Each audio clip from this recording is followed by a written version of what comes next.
4 طرح کے گناہ ایسے ہیں کہ ان کے کرنے والوں کو اللہ نے نہیں بخشا، باقی سب کو بخش دیا ہے۔ یہ جو 4 گناہ ہیں، یہ گناہ گار بھی اگر توبہ کریں گے تو ان کا گناہ بھی بخشا جائے گا۔ یہ وہ صورت ہے کہ بغیر توبہ کے اللہ پاک بخش رہے ہیں۔ 4 طرح کے گناہ ایسے ہیں جن کے کرنے والوں کی بخشش اللہ پاک کے مراحم خسروانہ کے ساتھ بھی نہیں ہوتی، جن کی بخشش لیلۃ القدر کے اندر بھی نہیں ہوتی، جن کی بخشش رمضان المبارک کے مبارک اوقات کے اندر بھی نہیں ہوتی۔ 4 طرح کے گناہ۔ ہم بہت گناہ گار ہیں، اس میں کوئی شک نہیں۔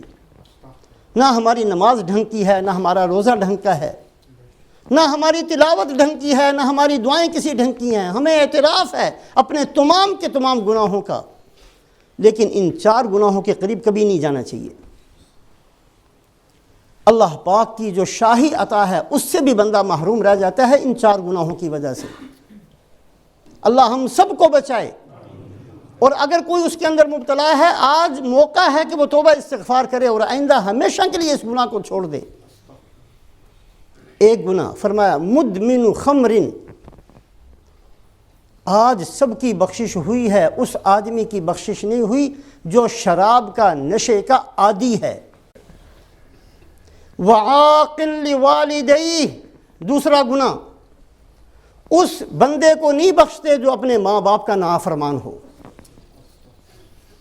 ایسی عطا کا دروازہ کھلا ہے، ایسی مغفرت کا اعلان ہے، لاکھوں کے حساب سے بخشش ہو رہی ہے، لیکن اللہ فرماتے ہیں کہ جو والدین کا نافرمان ہے اس کو نہیں بخشنا۔ ملتان کے اندر ڈاکٹر نور محمد تھے، نشتر میڈیکل کالج کے اندر، ICU کے اندر ان کی ڈیوٹی ہوتی تھی عام طور پر۔ کتاب لکھی ہے انہوں نے ایک، کہ مجھے بڑا شوق تھا کہ آخری وقت لوگوں کا کس حالت میں آتا ہے، بڑے غور سے دیکھتے اور پھر جا کر نوٹ کرتے تھے کہ آج فلاں آدمی فلاں طرح کی اس حالت کے اندر دنیا سے گیا ہے۔ کہتے ہیں 100 آدمیوں کو میں نے بڑے غور سے دیکھا، 100 آدمیوں کو مرتے ہوئے کرتے کیا ہیں۔ ایک تو ڈاکٹری حساب سے کہ اس کی نبض چلی، اس کا دل چلا، اس کے دماغ چلا، وہ ساری چیزیں وہ الگ، لیکن ایک مسلمان کے حساب سے کہ مرنے والا کس حالت میں مرتا ہے، کیا کہہ کر جا رہا ہے، کیا پڑھ کر جا رہا ہے، اس کی مرتے وقت حالت کیا ہے۔ انما العبرۃ بالخواتیم، اللہ کے نبی نے فرمایا اعتبار آخری لمحات کا ہے۔ 100 بندوں کو میں نے دیکھا، 100 بندوں کے حالات میں نے لکھے، 100 میں سے صرف 3 آدمیوں کو لا الہ الا اللہ محمد الرسول اللہ پڑھ کر مرتے دیکھا، 97 بغیر کلمے کے گئے۔ یہ مسلمان ملک کی حالت ہے، کسی کافر ملک میں نہیں رہتے تھے وہ، ملتان کے اندر نشتر میڈیکل کالج کے اندر 100 بندوں کو میں نے دیکھا، 100 میں سے 97 بغیر کلمہ پڑھے ہوئے گئے ہیں، صرف 3 بندوں کو میں نے کلمہ پڑھ کر مرتے ہوئے دیکھا۔ 100 کے 100 کی حالت لکھی ہے۔ ایک واقعہ اس کے اندر لکھا کہ ایک نوجوان ہاسپٹل کے اندر آیا، اس کے گردوں نے کام کرنا چھوڑ دیا، اس کو داخل کر لیا گیا۔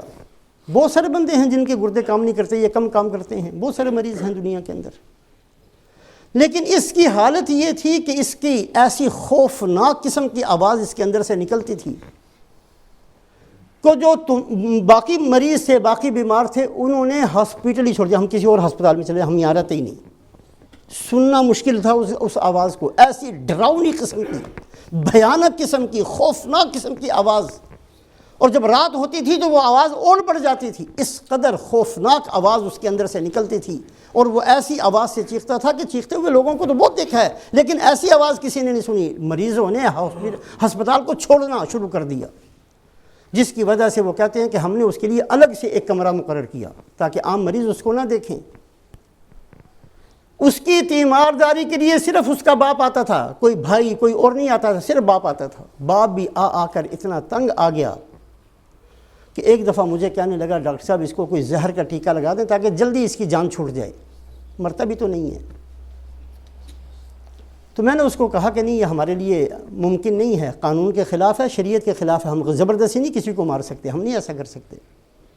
وہ میری منت کرتا رہا کہ کسی طریقے سے اس کی زندگی سے جان چھڑا دیں۔ جب بار بار اس نے کہا، میں نے کہا کہ آپ یہ بتائیں کہ مسئلہ کیا ہے، یہ کرتا کیا تھا، کیوں اس کی یہ حالت ہے؟ کہنے لگا ہم نے اس کی شادی کی تھی، ایسا رن مرید ثابت ہوا، ایسا بیوی کا عاشق ثابت ہوا کہ اس دن سے ہی اس نے ماں کو کوسنا شروع کر دیا، اور پھر چند دن کے اندر اس کی حالت یہ ہو گئی کہ ماں کو کتیا کہتا تھا، بیوی کو کہتا ہے اس کتی کو کچھ دے دو، اور مجھے کتا کہتا تھا، میں اس کا باپ، ماں تو اس کی مر چکی ہے، مجھے کتا کہہ کر بلاتا تھا، پھر بھی بیٹا تھا، ہم صبر کرتے تھے۔ اور پھر یہاں تک کہ اس نے اپنی ماں کو تھپڑ مارنے بھی شروع کر دیے، بیوی کو صرف ہنسانے کے لیے، وہ ہنستی تھی اور یہ ماں کو تھپڑ مارتا تھا۔ آج وہ بیوی موجود ہے، دیکھنے کے لیے بھی نہیں آئی ہے، وہ تیمارداری کے لیے بھی نہیں آتی، ماں دنیا سے جا چکی ہے، میں موجود ہوں، آخر میرا بیٹا ہے، میں پھر بھی اس کے لیے دعا کرتا ہوں۔ مدمن خمر، شراب کا عادی، نشے کا عادی، عاقل لوالدی، جو ماں باپ کا نافرمان، ایسے بدبخت کی اللہ ان دنوں کے اندر بھی بخش نہیں کرتے جو مراحم خسروانہ کے دن ہیں، جو شاہی عطا کے دن ہیں، جس میں بڑے بڑے مجرموں کو بخش دیا جاتا ہے۔ ان بدبختوں کی 4 آدمیوں کی پھر بھی اللہ بخشش نہیں کرتے۔ ہم بڑے گناہ گار ہیں لیکن ایسا گناہ کبھی نہ کریں۔ تیسرا گناہ وقاطع رحم، اس آدمی کو اللہ نہیں بخشتے جو رشتہ داروں سے بنا کر نہیں رکھتا، ہر رشتہ دار کے ساتھ اس کی لڑائی، ہر رشتہ داری کو توڑنے والا، کسی کے ساتھ نہیں بنتی۔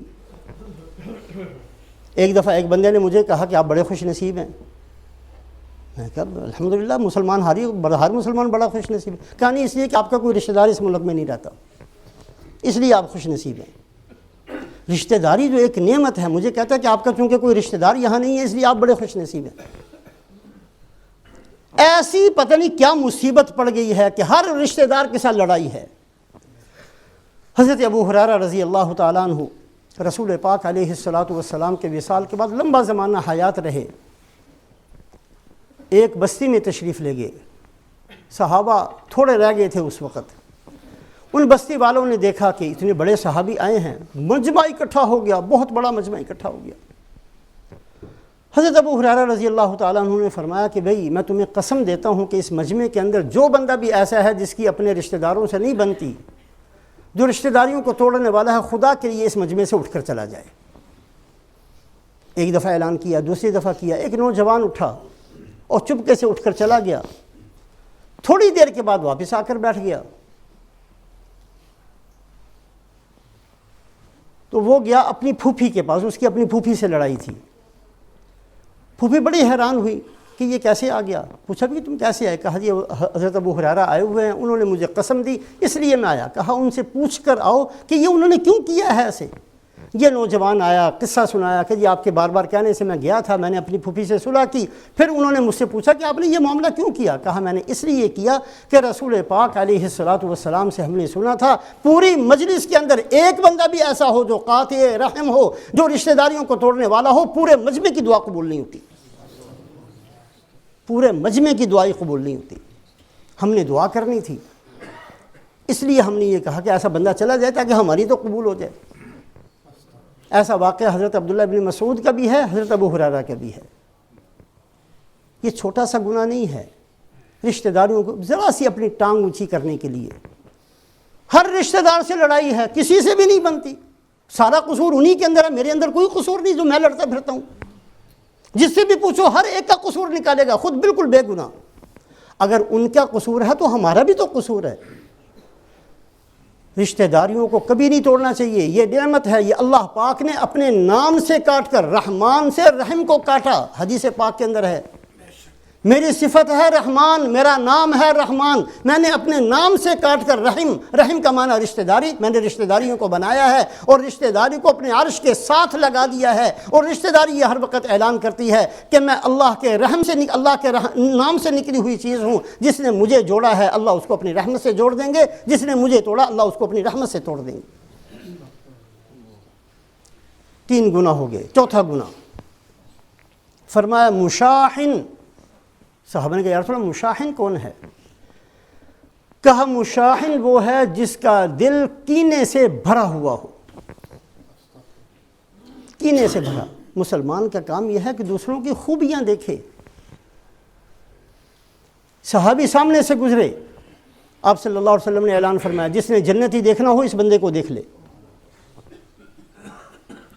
حضرت عبداللہ ابن عمرو بن العاص صحابہ میں عبادت میں سب سے آگے، نفلی عبادت میں سب سے آگے دو بندے تھے، ایک حضرت عبداللہ ابن عمرو بن العاص اور ایک حضرت عثمان رضی اللہ تعالیٰ۔ نفلی عبادت جتنی انہوں نے کی ہے، صحابہ میں سے بھی کوئی ان کی برابری کرنے والا نہیں تھا۔ ساری رات جاگنے والے، سارا دن روزہ رکھنے والے، گرمی ہو سردی ہو ہمیشہ ان کا روزہ ہوتا تھا، رات لمبی ہو چھوٹی ہو یہ ہمیشہ راتوں کو جاگتے تھے۔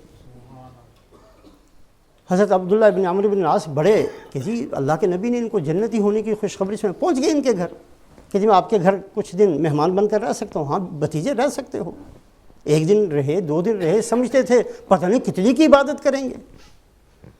وہ تو رات کو عشاء پڑھ کے سوئے ہیں تو صبح تہجد کے لیے اٹھے، کوئی خاص عبادت نہیں، دن کے اندر بھی کوئی خاص کام نہیں۔ 3 دن کے بعد کہا چچا میں آپ کا مہمان اس لیے بنا تھا کہ اللہ کے نبی سے میں نے یہ سنا تھا کہ آپ جنتی ہیں، آپ کرتے کیا ہو؟ کوئی خاص چیز تو میں نے دیکھی نہیں۔ کہا کچھ نہیں کرتا بھتیجے، صرف یہ کرتا ہوں کہ رات کو سوتے ہوئے میرے دل کے اندر کسی کی بھی برائی نہیں ہوتی، اپنے دل کو اتنا صاف کر لیتا ہوں کہ ہر ایک کی محبت ہوتی ہے، ہر ایک کی عظمت ہوتی ہے، ہر مسلمان کو اپنے سے بہتر سمجھتا ہوں، اس کی نماز کو اپنی نماز سے اچھا سمجھتا ہوں، اس کے رکوع کو اپنے رکوع سے اچھا سمجھتا ہوں، اس کی عادتوں کو اپنی عادتوں سے اچھا سمجھتا ہوں، اس کے اخلاق کو اپنے اخلاق سے، ان کی ہر چیز کو اپنے سے بہتر سمجھتا ہوں، پھر سوتا ہوں۔ مشاحن وہ کینہ رکھنے والا، ایک ہوتی ہے عداوت اور بغض۔ بغض یہ ہے کہ ایک آدمی دوسرے کی نفرت اپنے دل کے اندر رکھے، یہ ہے بغض، یہ چھوٹا درجہ ہے۔ مشاحن یہ درجہ ہے کہ دوسرے کا بغض بھی ہو اور ہر وقت طاق میں رہے کہ کون سا مجھے موقع ملے کہ میں اس کا نقصان کر سکوں، اس کا مال کا نقصان، اس کی عزت کا نقصان، اس کی آبرو کا نقصان، اس کو کس طریقے کوئی مجھے موقع ملے سی کہ میں لوگوں کے درمیان میں ڈھول بجا کر اس کو ذلیل کر سکوں، یہ ہے مشاحن۔ بغض بھی بہت بڑا گناہ ہے، عداوت بھی بہت بڑا گناہ ہے، لیکن مشاحن ایسا کینہ کہ اس کو نقصان پہنچانے کے لیے اپنے آپ کو پریشان رکھنا، صبح کو بھی اس کے نقصان کے بارے میں سوچنا، رات کو بھی سوچنا، یہ مشاحن۔ یہ 4 بندے ایسے فرمائے، بغیر توبہ کے بھی اللہ بہت سارے گناہوں کو بخشتے ہیں، نیکیوں کی وجہ سے گناہوں کو بخشتے ہیں، صلحاء کی صحبت کی وجہ سے گناہوں کو بخشتے ہیں، اللہ رب العزت مراحم خسروانہ کی وجہ سے گناہوں کو بخشتے ہیں۔ لیکن یہ 4 بندے ایسے ہیں کہ اللہ کی جو شاہی عطا ہے اس سے بھی محروم رہتے ہیں۔ ہم بہت گناہ گار ہیں، ہماری جوانی، ہمارا بچپن، ہمارا بڑھاپا، پتہ نہیں ہم نے کیا کچھ کیا ہے، ہماری راتیں، ہمارے دن ہم سب جانتے ہیں، اللہ جانتے ہیں۔ اللہ نے پردے ڈالے ہوئے ہیں، اللہ سب کے ساتھ ستاری کا معاملہ فرمائے۔ لیکن اگر ہم میں سے کسی کے اندر بھی یہ ہے تو خدا کے لیے اپنے آپ کو محروم نہ رکھیں۔ بہت بڑی محرومی ہے جس کو اللہ کے خزانوں سے کچھ نہ ملا، کہاں سے کچھ ملے گا اس کو؟ اللہ کے اتنے وسیع خزانے کہ سارے کے ساتھ، لو ان اولکم وآخرکم وانسکم وجنکم، تمہارا اول، تمہارا آخر، تمہارے انسان، تمہارے جن، سب کے سب ایک میدان میں اکٹھے ہو جائیں، کھڑے ہو جائیں، پھر اپنی اپنی مرضی کا سوال کریں اور میں سب کے سوال کو پورا کر دوں، میرے خزانے میں اتنی کمی بھی نہیں آئے گی جتنا سوئی کو سمندر میں ڈالنے سے سمندر میں کمی آتی ہے۔ اتنے بڑے خزانے سے بھی جو محروم رہ گیا اس کو کہاں ملے گا؟ ہماری نمازیں کس کام آئیں گی؟ ہماری نمازیں، ہمارے روزے تو ویسے ہی ٹوٹے پھوٹے ہیں، پتہ نہیں اس قابل ہیں بھی کہ نہیں ہے کہ اللہ کے دربار میں پیش کر سکیں جو اللہ کی وہ عطا جو شاہی طور پر ملتی ہے، جو فقیروں کو ملتی ہے، غریبوں کو ملتی ہے۔ بادشاہ کہا کرتے ہیں آج میرے دربار کے اندر کوئی بھوکا نہ رہے، سب کو کھلا دو، آج میرے دربار کے اندر کوئی ضرورت مند نہ رہے، سب کی ضرورت پورا کر دو۔ یہ اللہ کے مراحم خسروانہ کے دن ہیں، یہ شاہی عطا کے دن ہیں۔ اللہ فرماتے ہیں کہ میرے بندوں میں سے کوئی ایسا نہ رہے جس کی مغفرت سب کی کر دو۔ ان 4 کی پھر بھی نہیں ہوتی۔ اگر ہم ان گناہوں کا شکار ہیں، 1 دفعہ نہیں 1000 دفعہ ناک رگڑ کر توبہ کر لیں۔ رشتہ داریوں کے ساتھ نہیں بنتی، بنا لیں آج۔ کسی مسلمان کا کینہ دل میں ہے، توبہ کر لیں، نکال دیں، اپنے دلوں کو صاف کر لیں تاکہ اس دل کی کوئی تو قدر و قیمت اللہ کے دربار میں ہو۔ اللہ ہم سب کو عمل کی توفیق نصیب فرمائے۔